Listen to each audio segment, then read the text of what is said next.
After 5 decades of war and over 2 million deaths, this is South Sudan, the world's newest country. I feel jubilant that what we have fought for over the years has eventually materialized. We have the land, we have the resources, we have the people. The new country that will be born will have people who will be thinking of equality, justice, and good governance. But despite that outward optimism, it's already clear that things are far from well. As Southern Sudanese, we didn't expect to turn against each other and kill each other. Innocent people being killed, being burned, being shot like dogs.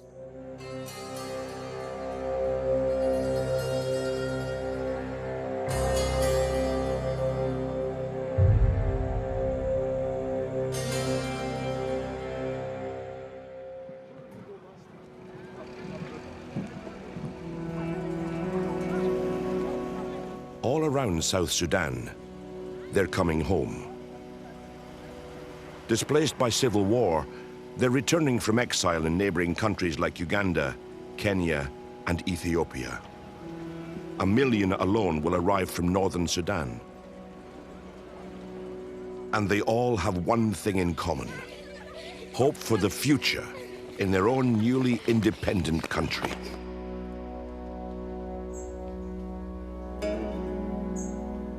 In a large canvas tent on the outskirts of the southern capital, Juba, lies the history of South Sudan. Thousands of decaying documents, photographs, and even paintings lie waiting to be sifted through one by one to provide the people of the South with a record of their struggle for independence. Many of these documents feature a name now firmly established in the memories of the southern Sudanese people. Joseph LAGU, one of the South's most famous rebel leaders and the man who led the first major rebellion against northern rule. You now have a new country. Was it worth it? Well, we have fought for it over the years, and it is worth it, yes. And our people are very jubilant now. They are happy that we have a state of our own. A respected veteran and now a presidential advisor, he knows that difficulties lie ahead. There is no state in the world that has no problems. And we are aware that we have some domestic problems which are available, which are there in any country, and we will manage them.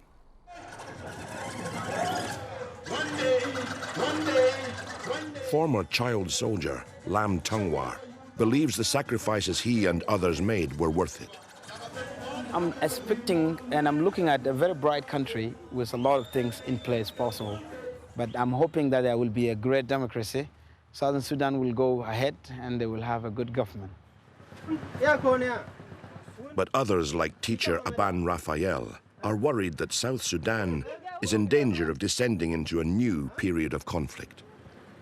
The future is rather dark. Because most of the people, even the Northerners, predicted that when South will be independent, when they are alone, they will fight among them.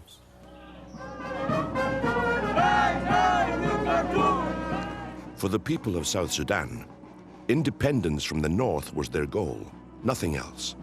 And 98% voted to create this new country. But as time passes, many who have returned from exile, like Jock Madut Jock, recognize the seriousness and scale of the task ahead. Our country as it stands today is a four-legged animal, but the legs are broken. The first leg for any government is a disciplined military. We have problems with the way our military functions today. That's a broken leg. We have civil society. Right now, it's very weak, It's focused on service delivery. It's not an advocacy-driven civil society. The third leg is delivery of services. It's hard to deliver security. It's hard to deliver schools and healthcare and markets and free enterprise. It's very difficult. So that leg is not functioning either, fully. The fourth is political unity. We had political unity in the days leading up to the referendum. Since the referendum and since the vote overwhelmingly in favor of independence, we've been having difficulties uniting our ranks. That is a problem. So right now, the animal is standing on four crooked legs. If we don't fix these legs, the future is going to be very, very difficult.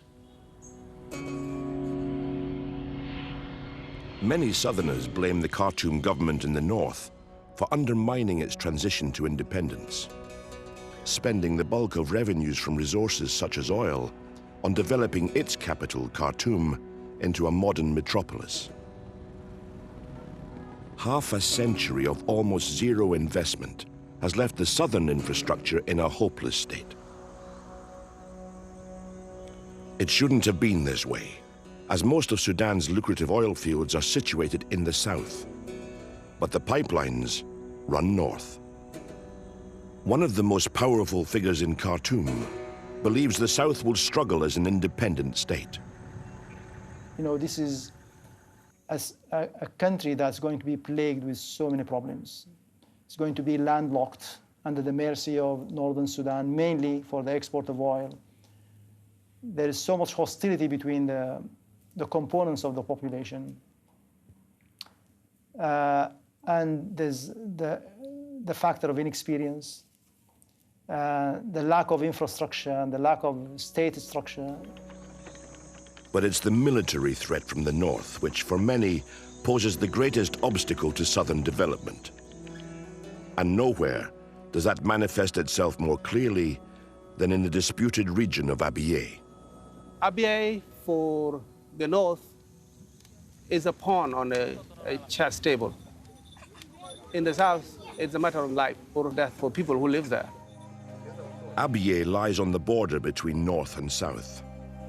Largely populated by southern Dinka Nok tribespeople, it is also a passageway for northern Miseria nomads to drive their cattle to pasture, and who often carry automatic weapons, which they say is to protect their herds.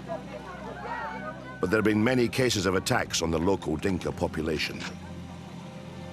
The South is demanding that the whole territory called ABUYI should be the preserve of the Dinka. They wouldn't allow a single person from the Miseria to enter that region. The North adopts the position that should be for both the Miseria and the Dinka. In May 2011, in a move they say was provoked by an attack on one of their convoys, the Northern Army, supported by tanks and helicopter gunships, attacked and took control of the region. Over 100,000 Dinka Nok fled south. At the same time, the government in Khartoum was accused of encouraging Miseria tribesmen to head towards ABUYI in what many feared was an exercise in ethnic cleansing. That area become a battlefield. It will be the people in the area, both the Dinka Ngok and the Miseria, that unfortunately will pay for it.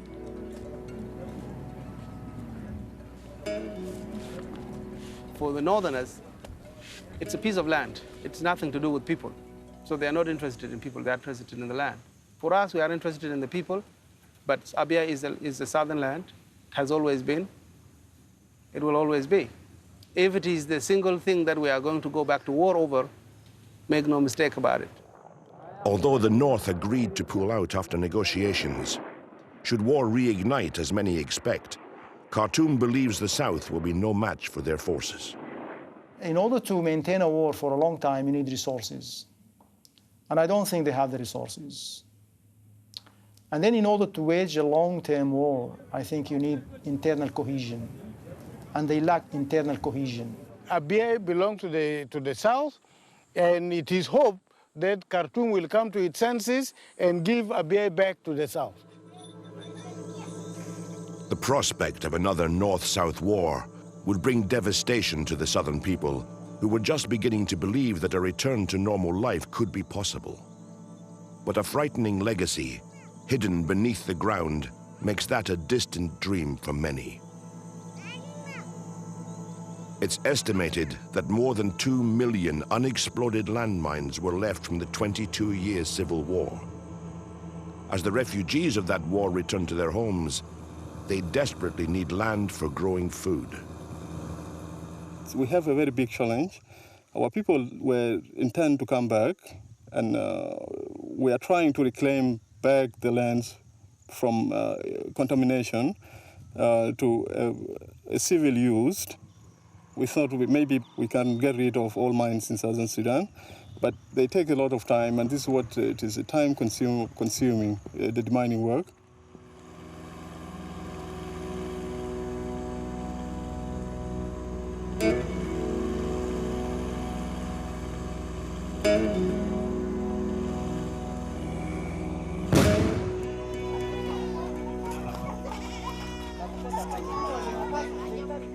We know it is a dangerous job, but if you are still alive, we want to free other people from the danger, the innocent people.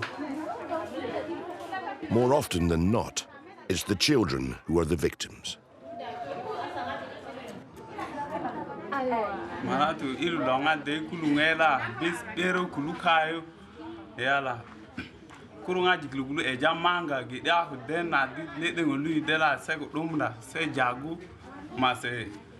Ma hupu doni kara huden bes kulungela anytime kulukai boya ku medise se la karanga ma do mundi biro niki duga ku ndiku kulunyo sumanga nyana ma pu doni de ka siko ke.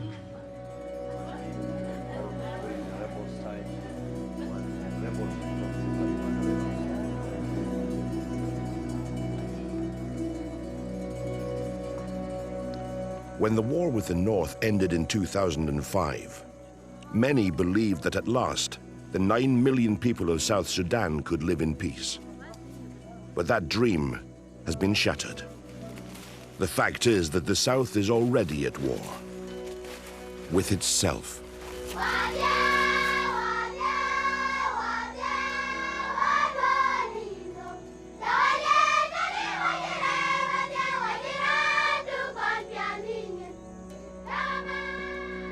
In 9 out of 10 states across the South, ethnic and tribal conflict threatens to push the world's newest nation towards chaos.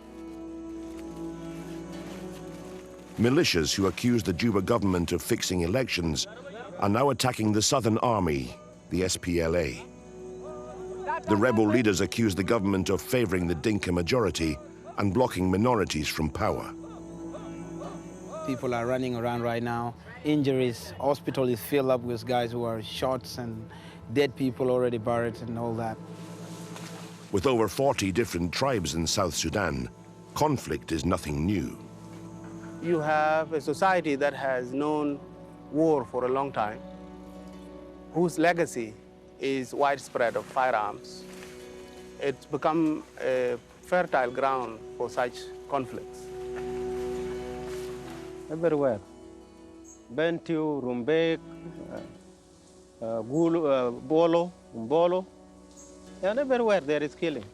Is there a fear that intertribal violence will break even the South apart? Maybe, maybe.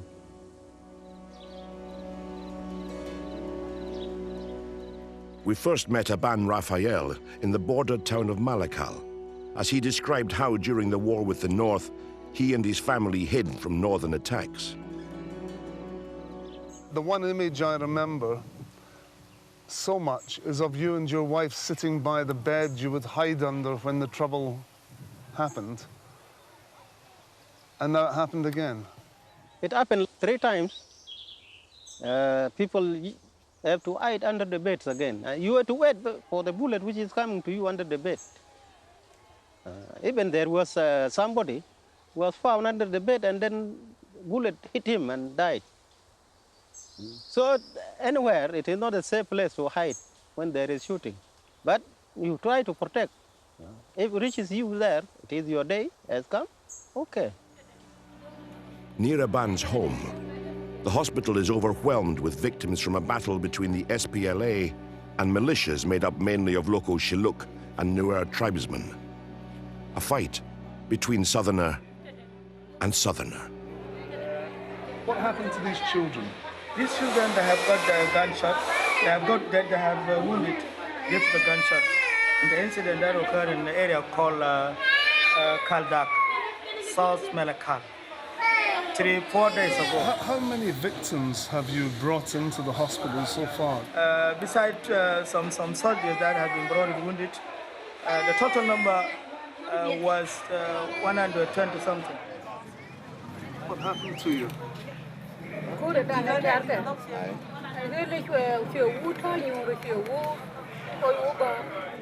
Among the civilian victims at Malakal Hospital, we find rebel soldiers and officers.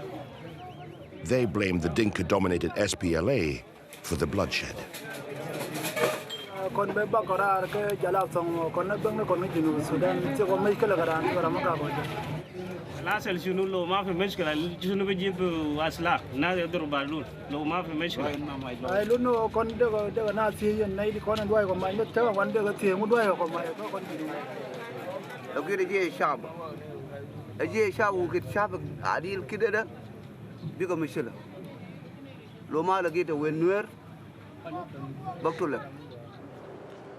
For Aban Raphael, war with the Arab North was easier to understand. During the war, you know this is my enemy.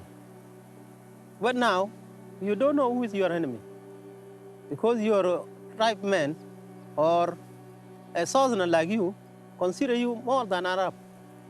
You are more enemy than Arab. Members of the Khartoum Club in the northern capital had predicted this. They don't have the infrastructure to form a government. And there is trouble between the tribes in the south. They will go into war. You know, the biggest tribe in all the world is the Dinka tribe. The Dinka tribe want to rule all the tribes. If they give the other tribes a chance, then there will be a possibility of a viable state. Because in this country, they are very nice people. They have got very natural resources. But how can you blend them together? Prior to the referendum on independence in January 2011, peace between rival factions appeared to have been achieved. But in the 6 months following, almost 1,500 people died. Thousands more were injured, and up to 200,000 fled their homes as violence raged across the southern states. One of the main rebel leaders, a former SPLA general himself, is this man, Peter Gadet, whose forces have attacked key towns in oil-rich Unity State. I don't think the people are with him. He has no right, no cause to take up arms now. The government can be changed by the ballot box. But he claims the ballot box was adulterated. Wait for another. The elections are done periodically. If you lose one, you don't have to take to arms. Wait for another. Current SPLA leaders attempt to dismiss the rebels as irrelevant.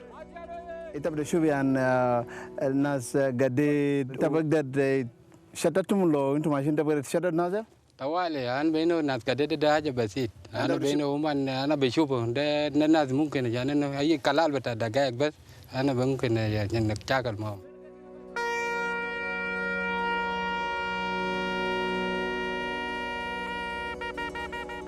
That bravado does not reflect reality. The rebellion is in fact growing, and Gadet has publicly accused the SPLA of recruiting child soldiers to fight against him, although the army denies this. The use of children in combat brings back horrific memories for many. Musician Lam TUNGWAR suffered as a child soldier himself in the last civil war. How long shall we be away from our now, as our hope and dreams seem promising for a while? After peace agreement, just a mile. As a child, I thought having a gun is a game. I have a real gun right now, and I can do whatever I want, and I will be a man, and you know, I will shoot somebody, I'll do this and that. It was exciting in the first move of having a gun. The worst moment I faced was the time the Dima refugee camp was attacked by the rebel group. The time people were chased to the river, and people have to just jump in the river with their babies and die. I've seen one man who cannot carry his 3 children because who will he take to the other side of the river? Does he swim? So he commits suicide by shooting themselves, and they are dead because the enemy is right here. Lam spoke with relatives in Unity State. He says they confirmed that child soldiers had been recruited. I'm really feeling bitter about it, and I've managed to talk to a few people in Bantu concerning the same issue. Children going to war again and, you know, having to hold guns. Very bad. And in another reversal, Southerners are laying mines once again. This time, against their own people. So it's very, very, very upsetting, and I'm not happy when I hear that that history of mines have been replanted again in Jonglei and Upper Nile and Unity State. Yeah. It's not the time of fighting. It is a time of how to prepare ourselves for development. Because South Sudan has been in a problem for more than 50-something years. And and because we have been fought for the freedom, and we got it. In the same time, I ask my people to pray. Those who have been in problem, those who love peace, they have to pray.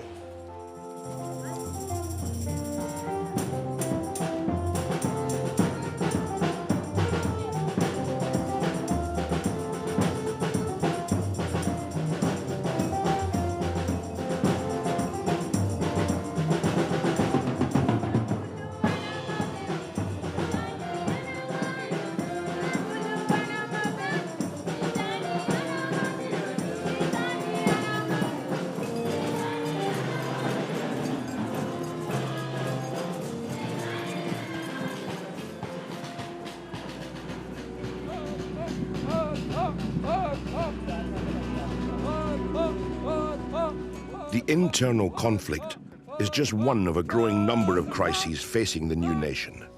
Corruption is already endemic. Money go to individual pockets, and so that's why you see some people are rich. You could be afraid of, you know, losing your life. Press freedom under threat. They came back on the third day and arrested me. Refugees from war being forced from their homes by their own government. And even foreign raiding parties, which cross the border to kidnap and kill indiscriminately. They just appear of a sudden and then start butchering these people.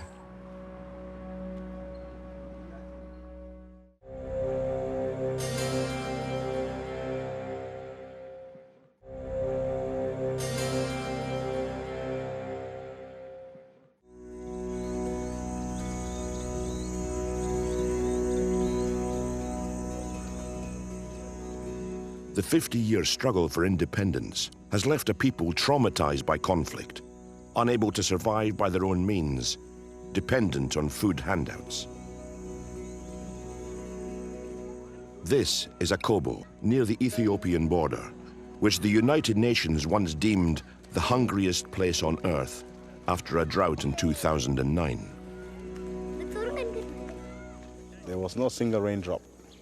There was no single grain harvested. And that has contributed also to loss of many lives. But today, the population is returning in the tens of thousands. And the fear is that once again, food supplies will dry up. People have started returning back to Akobo. There are a lot of hopes here in the air for people. The people here are hoping for the best.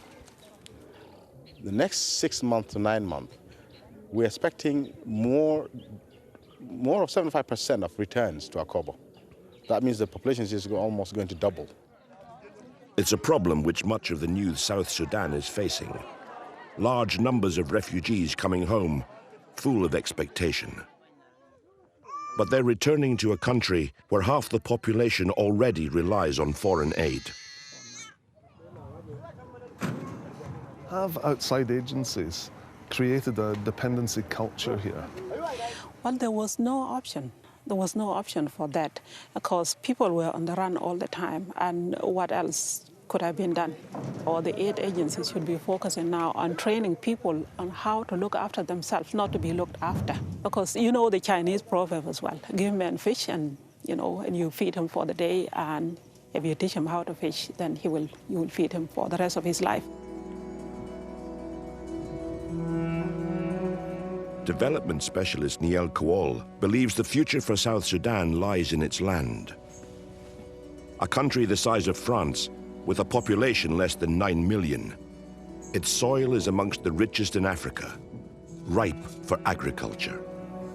Agriculture sector should be encouraged now because, I mean, we have a very wonderful land where even if you can sow a metal nails, it will grow here. If we can get cheaper food, produced here, which will give us money, we'll be able to eat and the cost of food will come down. But an abundance of fertile land doesn't guarantee food security.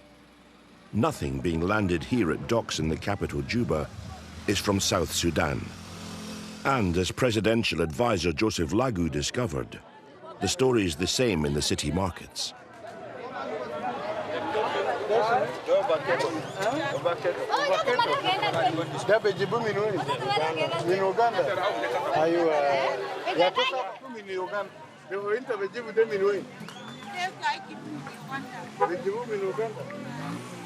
يعني أكل بتاعنا كله بيجي من أوغندا. نيني ما في؟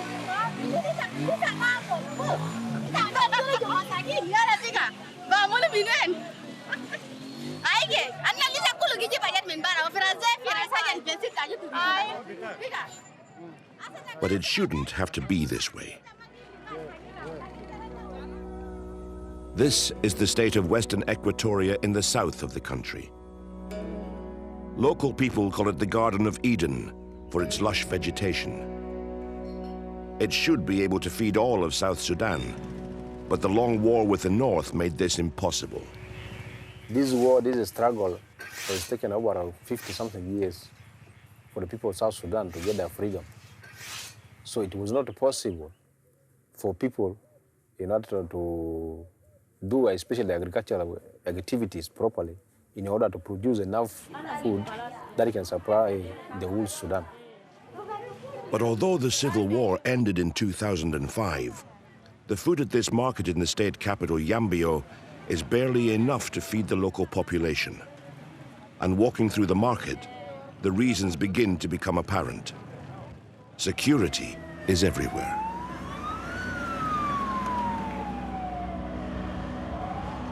And when the deputy governor of Western Equatoria invites us to view a small piece of land being prepared for producing vegetables, he doesn't travel alone. Right here, we are not very safe. That's why we come with all these security forces to be around us. Our problem in the bush is the insecurity, and the main one is the insecurity created by the Lord's Resistance Army, which is a Ugandan rebel, who have moved into the area and devastating and attacking and killing people.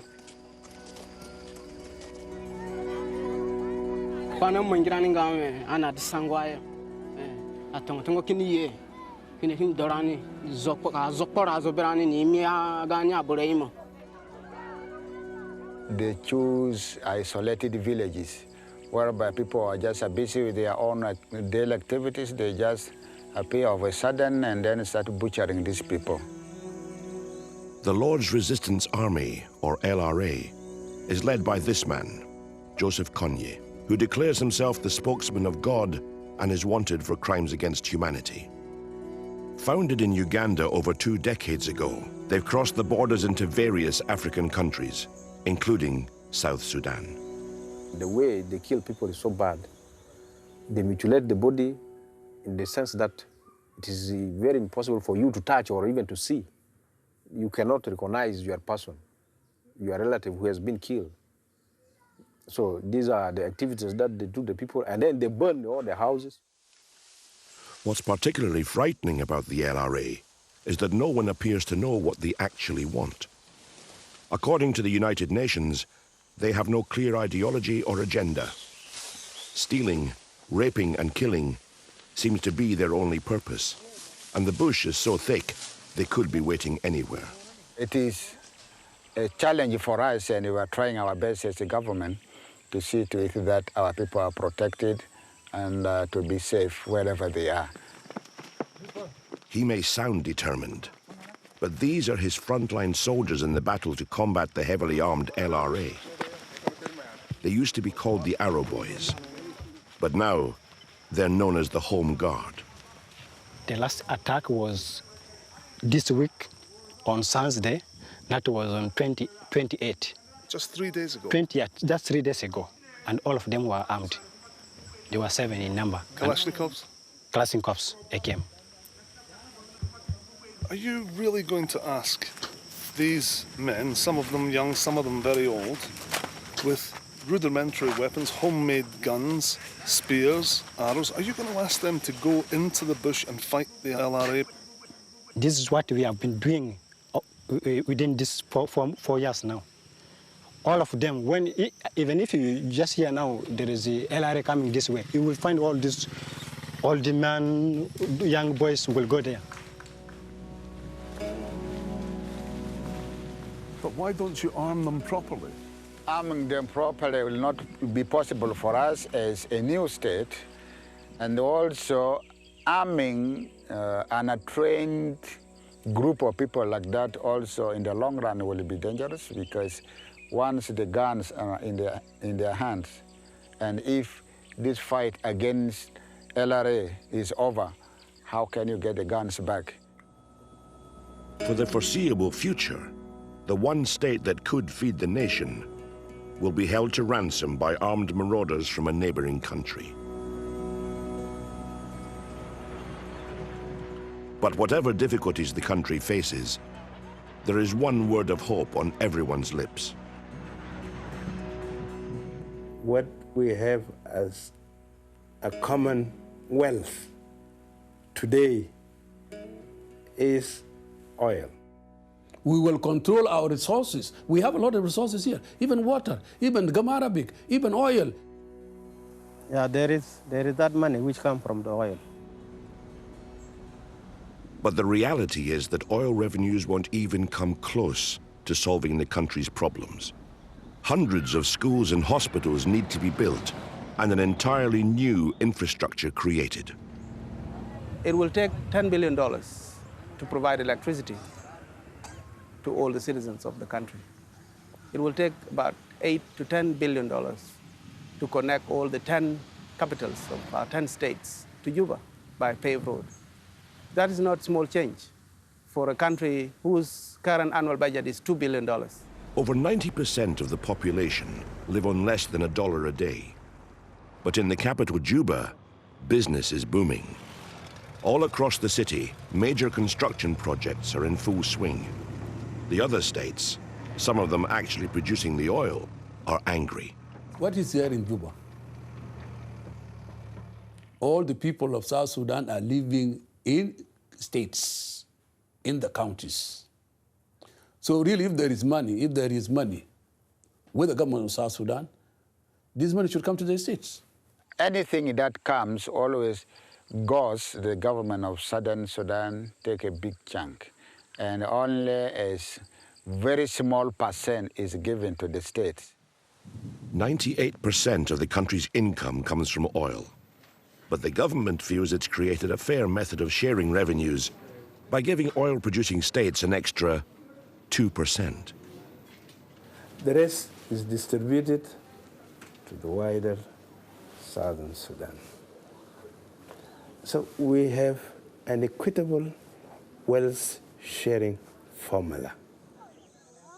Not even members of his own government agree that the system is helping the majority of the population, most of whom live in desperate conditions outside the capital. We have to have programs. The political class, the bureaucracy, all of us, the government, we have to come up with priorities that are citizen-focused and policies that are citizen-focused. Without that, that is how we give the impression to rural areas, to small towns, that all the money is being consumed in Juba.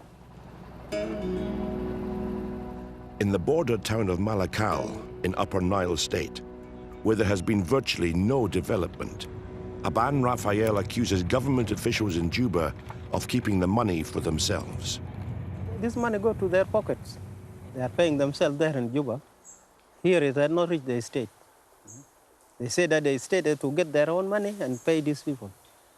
Where is the state going to get money?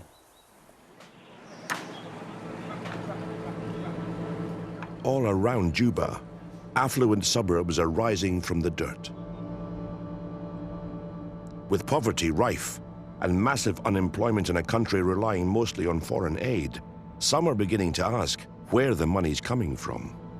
The other day when I was going through some of the neighborhoods and you hear that that house belongs to so-and-so and that house belongs to so-and-so and somebody has 3 or 4 houses, you begin to wonder how much do they make?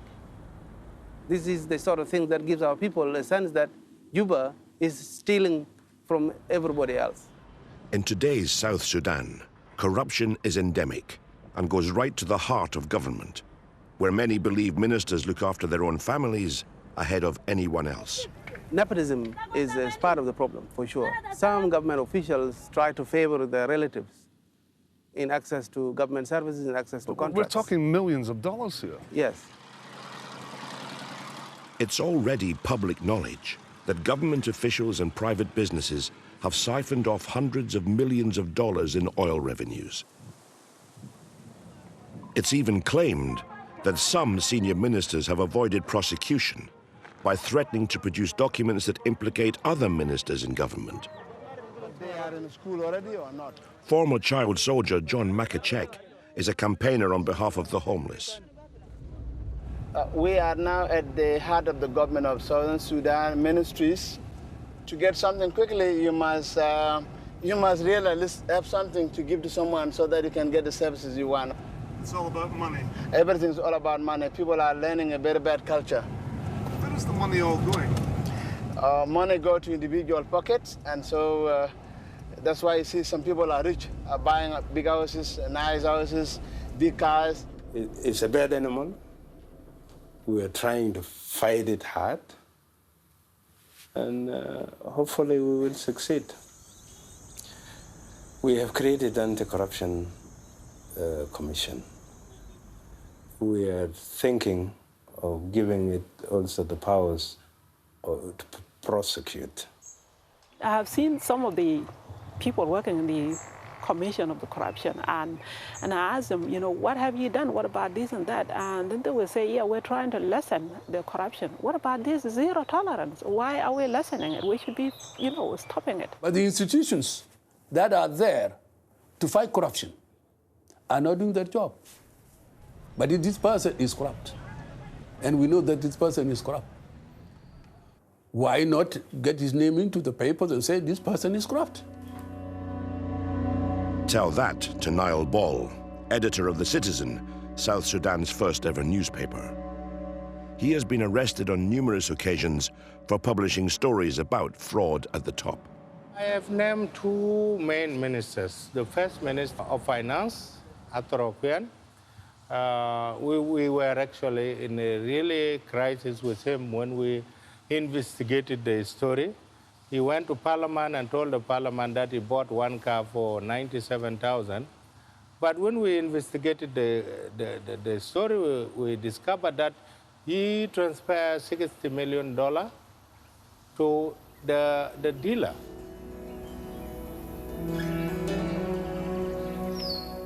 Ball is referring to the purchase of 153 vehicles, mainly top-of-the-range SUVs for ministers and senior civil servants.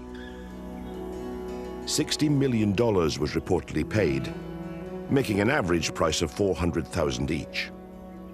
The minister involved was never prosecuted. Who decided that these are the kinds of cars we need as a government? Who decided that we have to buy these expensive cars? What happened to regular cars that we used to drive during the war? For myself, this is the real corruption. because cars are not immediate things for the country which is young. The development should have been first with few cars, in my opinion. Even here now, some ministers, they have 3, 4 cars. What for? But for those who raise accusations of corruption publicly, there are consequences. So when we report this story, he first of all arrested me. 16 armed people were brought here in a very chaotic situation. I could not even understand because I'm a normal person. I can easily be arrested by a woman with a stick, not armed people actually. It doesn't demand that situation. Another scandal featured in the Citizen newspaper involved a key project to create emergency grain stores around the country in case of famine. In this particular instance, $2 billion has gone missing. There are people, a lot of people are opposed that we are fighting corruption and we are fighting dictatorship. And most of these people who are in the government, they are dictators and they are corrupt, and that's why they don't want me. And they don't want the media in general. He does have one ally in presidential advisor Joseph LAGU, chairman of the board at the Citizen. LAGU's angry at the arrests, worried that the security apparatus in the south has learned lessons from an old enemy. Possibly they are influenced by the behavior of the security in the north. Yeah, part of them they should know that we fought against the north because of that ill behavior of northern security, which they don't have to copy here. But in today's South Sudan, someone is always interested in what you're doing. Are you security? No, that is not your question. No, it's just that you are. I have permission. Do you wish to see my permission? Okay. In some cases, whenever we assign a reporter to go and investigate, he will go and get harassment and he will get intimidation. Many reporters have been resigning from us because they don't want to discuss certain things. Are they frightened? Yeah, they always intimidate them, they threaten them. And even we have, when this police beat our driver, the witness have been taken out of town by police. Up to now, they have been asked to leave Juba so that if there is a court case, they will not be a witness. With all the wealth concentrated in Juba, hundreds are arriving here every week to escape the poverty of the countryside, only to end up in slums across the city. Juba's population has more than tripled from 160,000 in 2005 to over 500,000 today. John AKEC has been fighting government attempts to push the slum dwellers out of the city. So the place is not yours now, you are just here temporarily? Temporary, yeah. So any time, any day, any minute, you will be asked to leave. Yeah. Yeah. Wow, that's incredible. Yeah.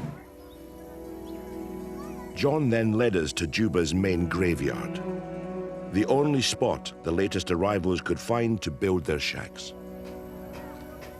A human being cannot live here. The smell of people who die here, and even the people are not really buried properly here, so you can smell them. It's bad, but they live here now. So I don't know where they should go. They tell them just go. They have no choice but to live here, because that's the only place they can find and live. Slums and local markets are being cleared to make way for big business to take advantage of opportunities arising in the world's newest country. I don't think they are Sudanese companies. They are all foreign companies. And so they're coming with money, and the money asking people to live. It just happened like what happened in Unity States. Most of oil companies now have evacuated people to live, and so citizens are really suffering. It's not just Juba and Unity State. In a land grab which could turn into the biggest scandal yet, foreign companies have already taken over an area larger than the entire country of Rwanda. In some cases, the land will be used for forestry and biofuels. In others, no one seems to know. I would be surprised if corruption wasn't a factor of many of these deals. Many of the investments were done without consultation. You have an investment project not far from here in Juba, which is 10,000 square kilometers, for $25,000 in fees plus a portion of the profits from the investment. Tremendously important land, which has been leased away for a very insignificant sum. This is the very land that those in government once fought for, that their people suffered for, and that is now being sold or leased for little in return. The transformation from a liberation movement to a political party has been a difficult one.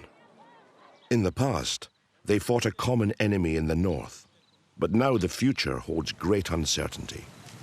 We are going to have difficulties because what united us in the past was our frustration from the north. But now the north has gone. What will bring us together? There's nothing. The new constitution of South Sudan gives wide-ranging powers to President Salva Kiir, including the right to sack all 10 elected state governors and to appoint his own members of parliament. It's hardly surprising that many fear we are witnessing the beginning of a one-party state. This constitution was done by SPLM alone. That's why these opposition parties pull away from it. Well, I thought you were SPLM. Yes, I am. But now you're worried? Yes, I'm worried. Aban Raphael's concerns reflect many voices across the country. And with intertribal violence and corruption spiraling, rather than Khartoum, their greatest enemy may now be themselves. I think some of our brothers forget the reason why we fought for this many years. They have not lived up to the people's expectations. These are revolutionaries. These are people who fought and spent a decade in the bush, going on nothing, not being paid, volunteering, being injured. We would have expected them to carry on with that kind of sacrifices, at least until we develop this country into a comfortable place that we can all live in.